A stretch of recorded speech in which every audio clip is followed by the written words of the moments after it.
আসসালামু আলাইকুম। কাজীবাড়ি হেরিটেজ স্টেটের সংক্ষিপ্ত ইতিহাস পর্বে আপনাদের স্বাগতম।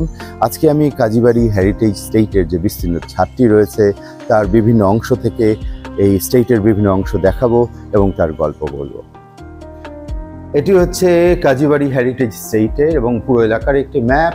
এখানে আমরা দেখতে পাচ্ছি যে এটি হচ্ছে গিয়ে আপনার কাজীবাড়ি স্টেটে আসার পথ আর কি। এটি তৎকালীন ধোলাই খালের খাল। এখানে হচ্ছে গিয়ে আপনার একটি জল্লাব, এটি আমাদের নিজস্ব জল্লাব ছিল, যেটি দিয়ে ঢোকার পথে এই ডান দিকে হচ্ছে আপনার কাজীবাড়ি হাভেলি, বাম দিকে আমাদের শাহী লাখেরাজের জমি। অ্যাকচুয়ালি উল্লেখ্য যে এটা পুরোটাই আমাদের শাহী লাখেরাজের জমি ছিল, কোনো এক বাচ্চার কাছ থেকে পাওয়া, অনেক আদি আমলে পূর্বপুরুষদের। আর এখানে হচ্ছে গিয়ে আপনার সেই বজ্রা রাখার ঘাট, আর এখানে হচ্ছে পাঁচ ভাই ঘাট কমার্শিয়াল ঘাট আমাদের, যেটা কিনা যশোর দিকে লিজ দেওয়া হতো। সেই লিজ পাট্টাগুলো আমাদের আছে, এখনও আছে। আর এখান থেকে মেহমানরা এসে এই ঘাটে সিঁড়িতে নেমে এখান দিয়ে রাস্তা দিয়ে এসে 20 ফিট ফটক দিয়ে প্রবেশ করতেন। অন্দরমহল, সামনে অন্দরমহলের জায়গা, সামনে হচ্ছে গিয়ে আপনার ওই 1822-26-এর দিকের কবরগুলো এখানে আছে। আর এই বাম পাশে হচ্ছে গিয়ে বহির্মহল, বৈঠকখানা, সামনে মসজিদের জায়গা, মসজিদ, এবং এই পিছনে মাঝির ঘর। আর এই পিছনের অংশটুকু হচ্ছে গিয়ে আপনার কি বলে এটাকে, হচ্ছে আপনার ওই কাজী আব্দুল রৌফ সাহেবের আম্মা বক্সান বিবি, ওনাকে 1834 সালে বিয়ে করার সময় ওনার স্বামী কাজী আব্দুল রৌফের বাবা রহিম বক্স সাহেব তাকে 2000 টাকা মোহরানার জমি দিয়েছিলেন, 4000 বিঘা জমি। এটি এখান থেকে নিয়ে বিস্তর অংশ চলে গেছে। তো এই জমিগুলো আমাদের আমরা কখনোই বিক্রি করিনি, এগুলোর মধ্যে অনেক মহল্লা বসে গেছে এবং এগুলি স্ট্র্যাটেজিক্যালি দখল করে নিয়ে যাওয়া হয়েছে। আর এখানে মাঝির ঘরের পাশ দিয়ে 1890-এর দিকে বা 1880-90-এর দিকে একটা রাস্তা করে দেওয়া হয়, কাজী আব্দুল রৌফ রোড 1 এবং 2। কারণ তখন এখানে লোকজন অনেক যারা শ্রমিক শ্রেণী আসছিল ঢাকা শহরে, তারা এখানে বসতি করছিল। তো তখন আমাদের বাসায় তারা এই ফটক দিয়ে ঢুকে পড়তো। বাগান সামনে ছিল, এই বাগানে খুব বিশৃঙ্খলা তৈরি করতো। বড় দাদা তখন যেটা করেন যে এই রাস্তাটি, এই বড় ফটকটি উনি বন্ধ করে দেন এবং এখানে একটা কুয়া দিয়ে দেন ওদের পানি খাওয়ার জন্য, এবং তারা যাতে বাইরে দিয়ে যাতায়াত করে সেই জন্য তাদের একটা রাস্তা দিয়ে দেন। আর এখানে হচ্ছে গিয়ে এই এটা অন্দরের ঘাট, মেহমানদের ঘাটের পাশে অন্দরমহলের ভিতরের অংশ। এখানে আপনার কবরের পাশে বাগানের পর্দা, যেটা কিনা অন্দরের পর্দা বলি আমরা। এখান থেকে গিয়ে সেই 1780 সালের ফটক, 1750-এর দিকের ফটক, এটা আরো পুরনো হতে পারে। এটি আমাদের আদি বাড়ি যেটা ছিল তখন, এখানে এই বাসাটা, এবং এইখানে আরেকটি হাভেলি ছিল, পুরনো হাভেলি, যেটি ভেঙে 1820 সালের পরে বা পূর্বে 1820 সালের পূর্বে এই দুটো হাভেলি মাঝখানে ফটক দিয়ে এই অন্দর বাহির মহল এবং প্রবেশদ্বার বানানো হয়। আর এইটি আর ভাঙা হয় না, এটি রয়ে যায়। তো এটা বাগানের ফটকটা এখানে দেখতে পাচ্ছি, লাঠিয়ালদের ঘরগুলো আমরা এখানে দেখতে পাচ্ছি।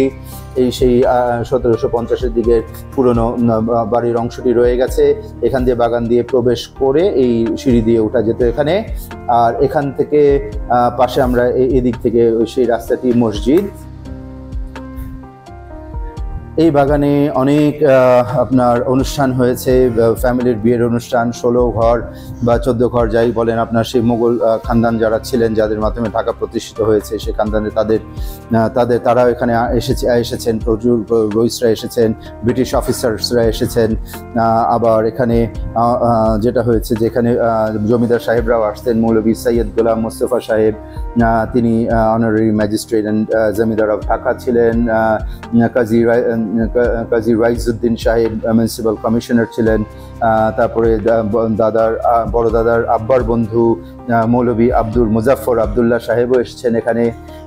তারপরে খাজা সালিমুল্লাহ সাহেব, মেহেদি মির্জা, ইউসুফ জান সাহেব, ওনারা যখন আসতেন তখন ওনারা যেটা করতেন যে ওনারা এই মিউনিসিপ্যালিটি রোড থেকে এসে এটা পরবর্তীতে কাজী আব্দুল রৌফ রোড নামকরণ করে দেন ব্রিটিশ সরকার ওনার সম্মানার্থে। তো এই রাস্তা দিয়ে এসে এখানে ঘোড়াগাড়ি তাদের নামিয়ে দিত, এবং কাজীবাড়ির কাছে ওয়াকিং ডিস্টেন্সে আরও দুটি হাভেলি ছিল, যেটা 1916 সালে ওয়াফ করে গিয়েছেন বড় দাদা। এই দুটো 29-30 কলতা বাজার রাস্তা হাভেলি, এটার পাশে ঘোড়াগাড়ি রাখার জায়গা, যেখানে কাজী আব্দুর রউফ সাহেব ঘোড়াগাড়ি রাখতেন এবং মেহমানরা ঘোড়াগাড়ি রাখতো। আবার তারা আবার তলব করলে তারা আবার গিয়ে তখন ওনাদেরকে পিক করে নিতেন, তারা আবার এই রাস্তা দিয়ে আবার ফেরত যেত।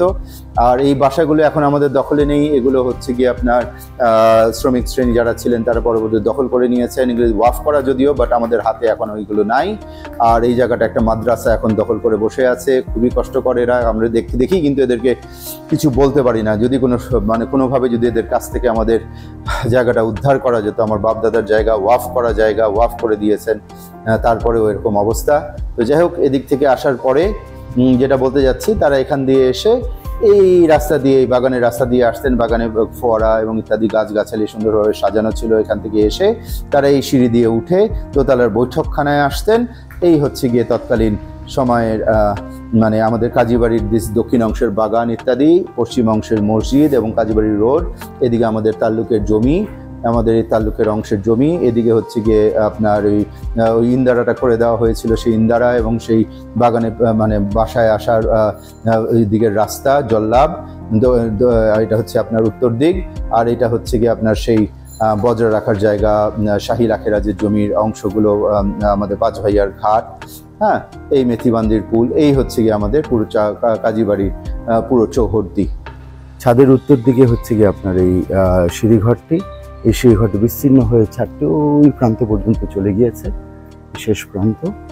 আর এদিকে হচ্ছে গিয়ে দক্ষিণ দিক। আচ্ছা, আমরা একটুখানি এগিয়ে যাই। এই হচ্ছে গিয়ে পুরো ছাদের অংশটি, বিস্তীর্ণ জায়গা। এখান থেকে আপনার কাজীবাড়ির বাগানটি দেখা যায়।